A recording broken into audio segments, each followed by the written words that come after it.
평안하십니까? 2022년 7월 12일 말씀 묵상 기도와 함께 시작하겠습니다. 우리 함께 기도합니다. 사랑과 은혜가 풍성하신 하나님 아버지, 오늘 하루도 하나님께서 주신 하루를 살아가며 하나님의 은혜 가운데 거하길 원합니다. 우리의 삶의 이유와 목적을 하나님께로부터 발견하길 원합니다. 하나님을 기쁘시게 하고 또 하나님의 그 은혜 가운데 보람되고 감사한 하루 살길 원합니다.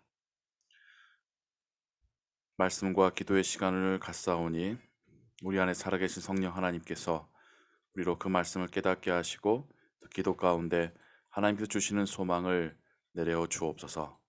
주 예수 그리스도의 이름으로 기도하옵나이다. 아멘.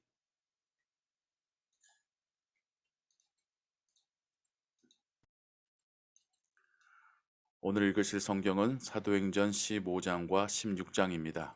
이 시간에는 사도행전 15장 1절부터 21절까지에 있는 예루살렘 공회의에 대한 성경 말씀을 같이 읽고 묵상하겠습니다.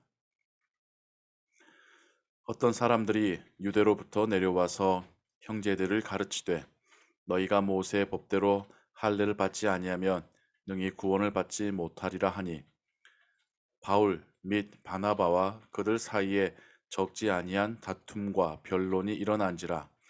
형제들이 이 문제에 대하여 바울과 바나바와 및 그 중에 몇 사람을 예루살렘에 있는 사도와 장로들에게 보내기로 작정하니라. 그들이 교회의 전송을 받고 베니게와 사마리아로 다니며 이방인들이 주께 돌아온 일을 말하여 형제들을 다 크게 기쁘게 하더라. 예루살렘에 이르러 교회와 사도와 장로들에게 영접을 받고 하나님이 자기들과 함께 계셔 행하신 모든 일을 말하매 바리새파 중에 어떤 믿는 사람들이 일어나 말하되 이방인에게 할례를 행하고 모세 율법을 지키라 명하는 것이 마땅하다 하니라. 사도와 장로들이 이 일을 의논하러 모여 많은 변론이 있은 후에 베드로가 일어나 말하되 형제들아 너희도 알거니와 하나님이 이방인들로 내 입에서 복음의 말씀을 들어 믿게 하시려고 오래전부터 너희 가운데서 나를 택하시고 또 마음을 아시는 하나님이 우리에게와 같이 그들에게도 성령을 주어 증언하시고 믿음으로 그들의 마음을 깨끗이 하사 그들이나 우리나 차별하지 아니하셨느니라. 그런데 지금 너희가 어찌하여 하나님을 시험하여 우리 조상과 우리도 능히 매지 못하던 멍에를 제자들의 목에 두렸느냐? 그러나 우리는 그들이 우리와 동일하게 주 예수의 은혜로 구원받는 줄을 믿노라 하니라. 온 무리가 가만히 있어 바나바와 바울이 하나님께서 자기들로 말미암아 이방인 중에서 행하신 표적과 기사에 관하여 말하는 것을 듣더니 말을 마침에 야고보가 대답하여 이르되 형제들아 내 말을 들으라. 하나님이 처음으로 이방인 중에서 자기 이름을 위할 백성을 취하시려고 그들을 돌보신 것을 시므온이 말하였으니 선지자들의 말씀이 이와 일치하도다. 기록된 바 이후에 내가 돌아와서 다윗의 무너진 장막을 다시 지으며 또 그 허물어진 것을 다시 지어 일으키리니 이는 그 남은 사람들과 내 이름으로 일컬음을 받는 모든 이방인들로 주를 찾게 하려 함이라 하셨으니 즉 예로부터 이것을 알게 하시는 주의 말씀이라 함과 같으니라. 그러므로 내 의견에는 이방인 중에서 하나님께로 돌아오는 자들을 괴롭게 하지 말고 다만 우상의 더러운 것과 음행과 목매어 죽인 것과 피를 멀리하라고 편지하는 것이 옳으니 이는 예로부터 각 성에서 모세를 전하는 자가 있어 안식일마다 회당에서 그 글을 읽음이라 하더라. 이것은 하나님의 말씀입니다. 아멘. 바울과 바나바가 1차 선교 여행을 하고 돌아온 이후의 이야기입니다. 이 회의 이후에 2차 선교 여행을 떠나게 되지요. 그런데 이 예루살렘 공회의는 매우 중요한 회의였습니다. 사도행전에서 이 회의를 기점으로 이방인들을 향한 더욱더 강력하고 역동적인 선교가 시작되게 됩니다. 이 회의의 안건은 이방인들에게 율법의 요구 사항 중의 하나인 할례를 요구할 것인가, 지키라고 강조할 것인가의 안건이었습니다. 유대인들은 태어날 때부터 예수님을 믿기 전부터 이미 할례를 했기 때문에 그들에게는 할례는 당연한 것이었습니다. 하지만 이방인들에게, 다 큰 성인에게 할례를 요구한다는 것은 그들이 하나님의 자녀됨에 있어서 큰 장애물로 작용하고 있었던 것입니다. 하지만 유대적인 입장에서 예수님을 믿고 있었던 자들에게는 율법도 여전히 하나님의 말씀이고 여전히 다 지켜야 되는 하나님의 명령으로 이해했었기 때문에 그들은 이방인들에게도 율법의 모든 요구들을, 할례를 포함한 모든 요구들을 지키라, 요구하자라고 이야기하죠. 하지만 베드로도, 바나바와 바울도, 야고보도 하나님께서 할례를 받기 전에 이방인들에게 이미 성령을 부어 주신 것을 그들의 경험칙상 사람들에게 깨닫게 된 말을 말합니다. 즉 자신들은 머리로는 율법을 다 지켜 행하여야지 하나님의 은혜를 받을 수 있다고 여겼었는데, 과거 자신들의 선조의 역사를 보건대 율법을 다 지켜 행하지도 못했을 뿐더러 율법의 요구대로 할례를 행하지 않았다 할지라도 여전히 성령이 임하는 것을 보건대 율법의 요구나 할례가 하나님의 자녀됨에, 성령을 영접함에 있어서 아무런 장애가 되지 않는다라는 것을 그들이 깨달은 것이죠. 그래서 그동안 율법을 당연시 여겼었던 자신들의 입장이 여기에서 바뀌어지게 됩니다.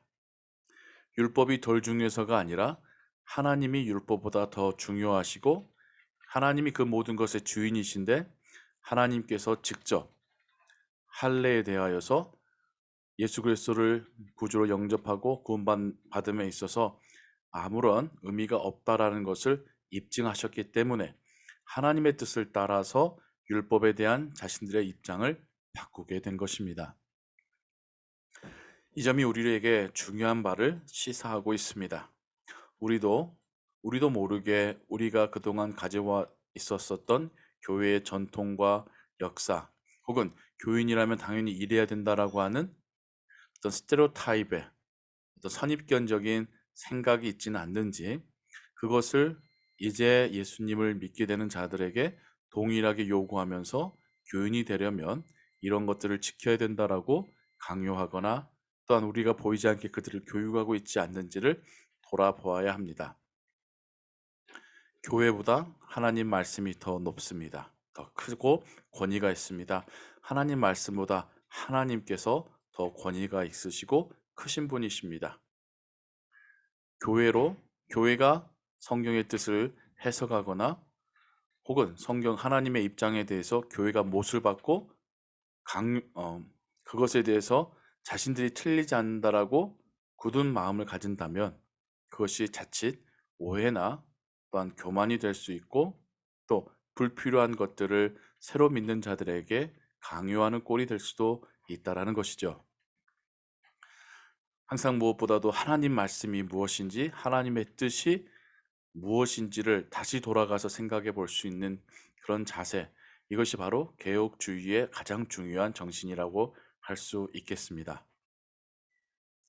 우리도 지금껏 믿어왔던 습관대로의 신앙이 아니라 다시 말씀으로 돌아가서 하나님께서 우리에게 원하시는 바가 무엇인지를 다시 묻고 다시 고민하고 지금 우리의 시대에 그 말씀이 어떻게 역사할 것인가에 대하여서 또 하나님께 묻는 그러한 자세를 가져야 하겠습니다. 오늘도 주의 은혜 가운데 거하시고 그 무엇보다도 하나님을 중요하게 여기시고 하나님 말씀도 묵상하시고 기도하는 하루 되시기를 주님의 이름으로 축원합니다. 기도하겠습니다. 사랑과 은혜가 풍성하신 하나님 아버지, 우리가 가지고 있었던 전통과 선입견보다 하나님의 말씀이 더 크고 힘이 있고 권위가 있습니다. 우리는 그 말씀 앞에서 겸손케 되길 원하고 무엇보다도 하나님의 뜻이 오늘날 우리에게 역사하며 드러나게 되기를 소원합니다. 하나님의 나라가 어떤 나라인지를 계속해서 묵상하며 말씀에 비추어서 깨닫고 또 그 말씀을 따라서 우리가 바뀌어갈 수 있기를 원합니다. 오늘도 하나님 말씀을 의지하며 살아가는 하루가 될 때에 주의 성령이 우리의 삶을 인도하시고 또한 하나님의 은혜로 축복하여 주옵소서. 주 예수 그리스도의 이름으로 기도하옵나이다. 아멘. 함께 주기도문 합니다. 하늘에 계신 우리 아버지여, 이름이 거룩히 여김을 받으시오며 나라의 마옵시며 뜻이 하늘에서 이룬 것 같이 땅에서도 이루어지이다. 오늘날 우리에게 일용할 양식을 주옵시고 우리가 우리에게 죄진 자를 사하여 준 것 같이 우리 죄를 사하여 주옵시고 우리를 시험에 들게 하지 마옵시고 다만 악에서 구하옵소서. 대개 나라와 권세와 영광이 아버지께 영원히 있사옵나이다. 아멘. 기도 음악과 함께 기도하시고 오늘 하루의 삶도 하나님의 은혜 가운데 평안하시기 바랍니다.